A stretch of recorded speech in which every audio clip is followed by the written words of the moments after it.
Hi friends, Trump അധികാരമേറ്റതിന് ശേഷം നമ്മൾ ഏറ്റവും കൂടുതൽ വായിച്ചിരിക്കുന്ന കണ്ടൻറ്റാണ് താരിഫും അതിനു മുകളിലുള്ള ആൻറ്റി താരിഫും അതിനു മുകളിലുള്ള റെസിപ്രോക്കൽ താരിഫും. താരിഫിൻ്റെ ഒരു ബഹളമാണ് നമ്മളെ പേപ്പർ എടുത്താൽ ഫിനാൻഷ്യൽ മാർക്കറ്റ്സിൽ ഏറ്റവും കൂടുതൽ സംസാരിക്കുന്നൊരു വിഷയം. സോ ട്രംപ് താരിഫ് കൂട്ടുന്നു, ട്രംപ് താരിഫ് പോസ് ചെയ്യുന്നു, വീണ്ടും താരിഫ് കൊണ്ടുവരുന്നു, വീണ്ടും താരിഫ് ചേഞ്ച് ചെയ്യുന്നു. കുറേ കാര്യങ്ങൾ എന്താ പറയണ്ടേ, നമ്മൾ മാർക്കറ്റിൽ അൺഎക്സ്പെക്റ്റഡ് ആയിട്ടുള്ള കാര്യങ്ങൾക്കനുസരിച്ച് മാർക്കറ്റ് അങ്ങോട്ടും ഇങ്ങോട്ടും മാർക്കറ്റ് ഡാൻസ് കളിക്കുന്നൊരു കാര്യമാണ് നമ്മൾ കണ്ടുവരുന്നത്. Especially US markets. നമ്മൾ കഴിഞ്ഞ ഒരു 10 ദിവസമായിട്ട് കാണുന്നതാ US മാർക്കറ്റിലെ നല്ലൊരു കറക്ഷൻസാണ് കാണുന്നത്. ഇവൻ കഴിഞ്ഞ ആഴ്ച വന്ന ഒരു സോഫ്റ്റ് ഡേറ്റയുടെ പുറത്ത് പോലും മാർക്കറ്റ് കയറുന്നു വിചാരിച്ചെങ്കിൽ പോലും മാർക്കറ്റ് താഴെ പോകുന്ന ഒരവസ്ഥയാണ് നമ്മൾ കണ്ടത്. എസ്പെഷ്യലി US-നെ സംബന്ധിച്ച് താരിഫ് മാനേജ്മെൻറ്റ് വളരെ ക്രിട്ടിക്കലാണ്. കാര്യം US-ൻ്റെ കഴിഞ്ഞ കൊല്ലത്തെ ട്രേഡ് ഡെഫിസിറ്റ് എന്ന് പറയുന്നത് $900 ബില്യൺ. കൺട്രിയുടെ അവസ്ഥാനം വളരെ പരിതാപകരമായിട്ടുള്ള അവസ്ഥയിലേക്ക് മാറാൻ സാധ്യതയുണ്ട് ട്രേഡ് ഡെഫിസിറ്റ് കൂടി വരുന്നൊരവസ്ഥയിൽ. അതുകൊണ്ട് തന്നെ US-നെ സംബന്ധിച്ച് ട്രേഡ് ബാലൻസ് കൊണ്ടുവരിക എന്നുള്ളത് അവരെ സംബന്ധിച്ചത് ഓക്സിജനാണ് ശരിക്കും. അതുകൊണ്ട് അവരെല്ലാ രീതിയിലുള്ള ടാക്ടിക്സും അവർ ഉപയോഗിക്കുമെന്നുള്ള കാര്യത്തിൽ സംശയം വേണ്ട. വ്യക്തിപരമായിട്ട് ഇപ്പോഴും ഞാൻ വിചാരിക്കുന്നു ഒരു താരിഫ് വാറിനേക്കാൾ ഉപരി താരിഫ് വാറിൻ്റെ തുടക്കമൊക്കെ വന്നു കഴിഞ്ഞിട്ട് പിന്നെ ഒരു നെഗോസിയേഷനിൽ പോകാനുള്ള സാധ്യതകളുണ്ട്. കാര്യം താരിഫ് വാർ കണ്ടിന്യൂ ചെയ്താൽ വേൾഡിലെ എല്ലാ കൺട്രീസിനും US-ന് പോലും അത് വലിയൊരു വലിയൊരു തലവേനയായിട്ട് പിന്നെ ഭാവിയിൽ മാറാനുള്ള സാധ്യത വളരെ കൂടുതലാണ്.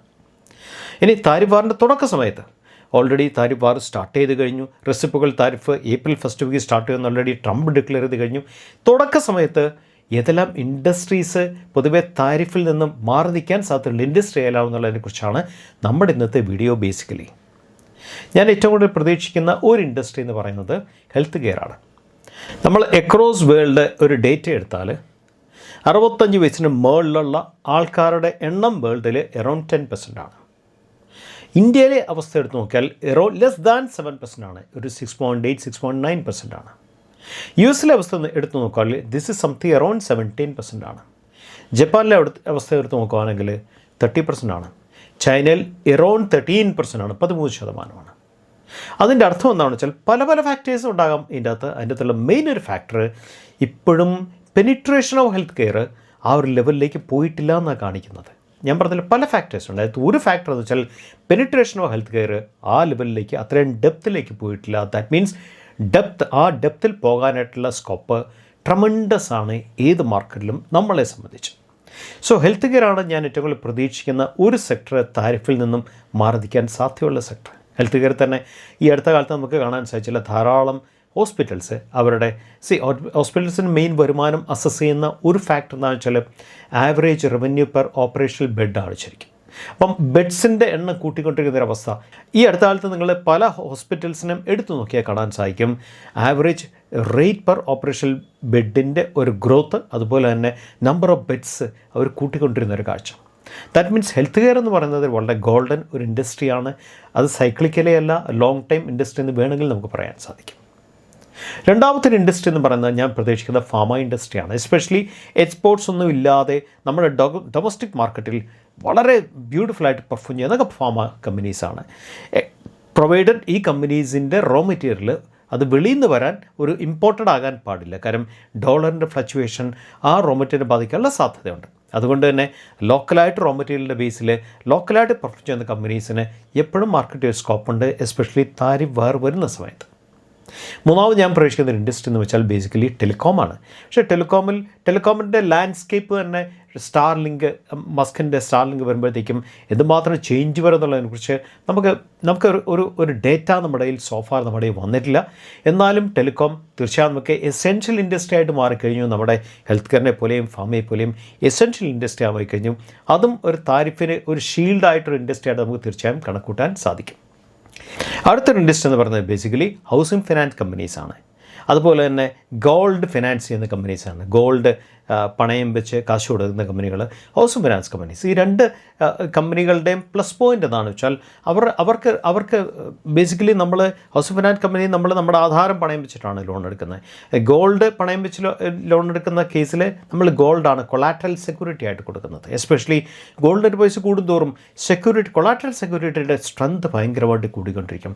ഈ കമ്പനികൾക്കൊക്കെ തന്നെ as far as gold is trending, as far as ആ ഒരു പർട്ടിക്കുലർ മാർക്കറ്റ് ഈസ് വളരെ സ്റ്റേബിളായിട്ട് ഇരിക്കുന്ന കാലത്തോളം അവർക്ക് അവരുടെ കൊളാറ്ററൽ അവരുടെ കയ്യിരിക്കുന്ന കാലത്തോളം അവർക്ക് റിസ്ക് കമ്പാരിറ്റീവ്ലി കുറവായിരിക്കും ശരിക്കും. അത് വലിയൊരു ഇൻഡസ്ട്രിയാണ് ശരിക്കും. ഇൻ കേസ് താരിഫ് വാറൊക്കെ വന്നാൽ പെർഫോം ചെയ്യാൻ സാധ്യതയുള്ളൊരു ഇൻഡസ്ട്രിയാണ്. അടുത്ത ഞാൻ കാണുന്നത് ബേസിക്കലി എഡ്യൂക്കേഷൻ ഫോക്കസ്ഡ് ആയിട്ടുള്ള ഇൻഡസ്ട്രീസാണ്. എഡ്യൂക്കേഷൻ ഫോക്കസ്ഡ് ആയിട്ടുള്ള ഇൻഡസ്ട്രീസ്, ഡൊമസ്റ്റിക് ബേസ്ഡ് ആയിട്ടുള്ള കമ്പനീസാണ് തീർച്ചയായും ഞാൻ കാണുന്നത് അടുത്തൊരു ക്രിട്ടിക്കൽ ഫാക്ടറായിട്ട് കാണുന്നത്. അതുപോലെ ഇ കൊമേഴ്സ് കമ്പനീസ്, പല ഇ കൊമേഴ്സ് കമ്പനീസും ഓൾറെഡി മാർക്കറ്റിലുണ്ട്.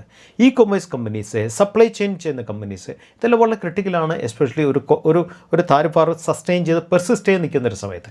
അതുപോലെ തന്നെ ഹോട്ടൽ ഇൻഡസ്ട്രി നമ്മൾ കുറേ ഹോട്ടൽ ഇൻഡസ്ട്രി സപ്പോർട്ട് ചെയ്യുന്ന ഫാക്ടേഴ്സാണ് അടുത്ത കാലത്തൊക്കെ മാർക്കറ്റിൽ നടന്ന കാര്യങ്ങൾ.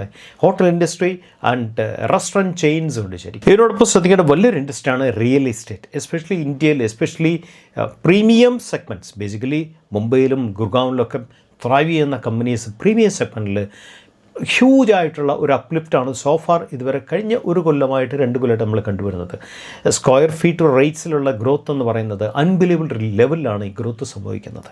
ഇതൊക്കെ ബേസിക്കലി താരിഫായിട്ട് കമ്പയർ ചെയ്യുമ്പം കുറേ കൂടെ പ്രൊട്ടക്റ്റഡ് ആയിട്ടുള്ള ഇൻഡസ്ട്രിയാണ് നമുക്ക് ഏകദേശം ഒരു അണ്ടർസ്റ്റാൻഡ് കിട്ടും. അതുപോലെ തന്നെയാണ് എയർലൈൻസും ഈ അടുത്ത കാലത്ത് വന്ന എന്താ പറയണ്ടേ, കഴിഞ്ഞ 2 മാസമായിട്ട് ഇന്ത്യയിൽ വന്ന ആ യാത്രക്കാരുടെ എണ്ണം കമ്പയർ ചെയ്യാൻ നേരത്ത് എയർലൈൻസിലും തീർച്ചയായും നമ്മൾ ഒരു താരിഫ് വാറിൻ്റെ അകത്ത് പെടാൻ സാധ്യത അല്ലാത്തൊരു ഇൻഡസ്ട്രിയാണ് നമുക്ക് തീർച്ചയായും കാണാൻ പറ്റും. സോ ബേസിക്കലി ഇങ്ങനത്തെ ഇൻഡസ്ട്രീസിനെ മാത്രം കണ്ടുകൊണ്ട് കാര്യമില്ല. ഇങ്ങനത്തെ ഇൻഡസ്ട്രീസിൽ ധാരാളം കമ്പനികളുണ്ട്. ഏതെല്ലാം കമ്പനികൾക്കാണ് സസ്റ്റെയിൻഡ് ആയിട്ടുള്ള ROCE വരുന്നതെന്ന് നോക്കുക. ഏതെല്ലാം കമ്പനികൾക്കാണ് സസ്റ്റെയിൻഡ് ആയിട്ടുള്ള ഗ്രോത്ത്, CAGR ഗ്രോത്ത്, സസ്റ്റെയിൻ ആയിട്ടുള്ള ഗ്രോത്ത് വരുന്നത് നോക്കുക. ഏതെല്ലാം കമ്പനിയുടെ ക്യാഷ് ഫ്ലോസ് ആണ് സ്ട്രോങ് ആയിട്ടുള്ളത് നോക്കുക. ഇതൊക്കെ വളരെ ക്രിട്ടിക്കൽ ഫാക്ടറാണ്. നമ്മൾ ഒരു താരിഫ് വാർ എസ്കലേറ്റ് ചെയ്യുന്ന സമയത്ത്, അല്ലെ താരിഫ് വാർ കണ്ടിന്യൂ ചെയ്യുന്ന സമയത്ത് നമ്മളെ സംബന്ധിച്ച് നല്ല കമ്പനികളും നല്ല സെക്ടേഴ്സൊക്കെ സെലക്ട് ചെയ്യാനായിട്ട് സപ്പോർട്ടീവ് സിസ്റ്റമായിട്ട് ഒക്കെ ആക്ട് ചെയ്യാൻ സാധിക്കുന്നുള്ള കാര്യത്തിൽ ഒരു സംശയം വേണ്ട. പക്ഷേ ഇപ്പോഴും ഞാൻ പറയുന്നു, ഒരു താരിഫ് വാറിനേക്കാളുപരി നെഗോസിയേഷൻ നടക്കാനുള്ള സാധ്യതകളാണ് കൂടുതൽ. ഒരുപക്ഷെ സ്റ്റാർട്ടിങ്ങിലേക്ക് താരിഫ് വാറൊക്കെ സ്റ്റാർട്ട് ചെയ്തേക്കാം. അതിനുശേഷമായിരിക്കാം നെഗോസിയേഷൻ ടേബിളിലേക്ക് കമ്പനികൾ നീങ്ങുന്നു എന്നുള്ളതാണ് എൻ്റെ ഒരു വ്യക്തിപരമായിട്ടുള്ള ഒരു പ്രതീക്ഷ. I may be wrong also. കാര്യം വേൾഡിനെ ബാധിക്കുന്ന ഒരു കാര്യം ഒരു കൺട്രിയും അറ്റ് പ്രസൻറ്റ് ആക്ഷൻ എടുക്കാനുള്ള സാധ്യത വളരെ കുറവാണ്. അതുകൊണ്ട് തന്നെ നമുക്ക് കാത്തിരുന്ന് കാണാം. നമ്മളെ സംബന്ധിച്ച് നമ്മളെ സ്ട്രക്ചറൽ ആയിട്ടുള്ള ബേസിക്കലി നമ്മുടെ ഒരു മാർക്കറ്റ് എന്ന് പറയുന്നത് ബേസിക്കലി സ്ട്രക്ചർ ബേസ്ഡ് ആയിട്ടുള്ള മാർക്കറ്റാണ്.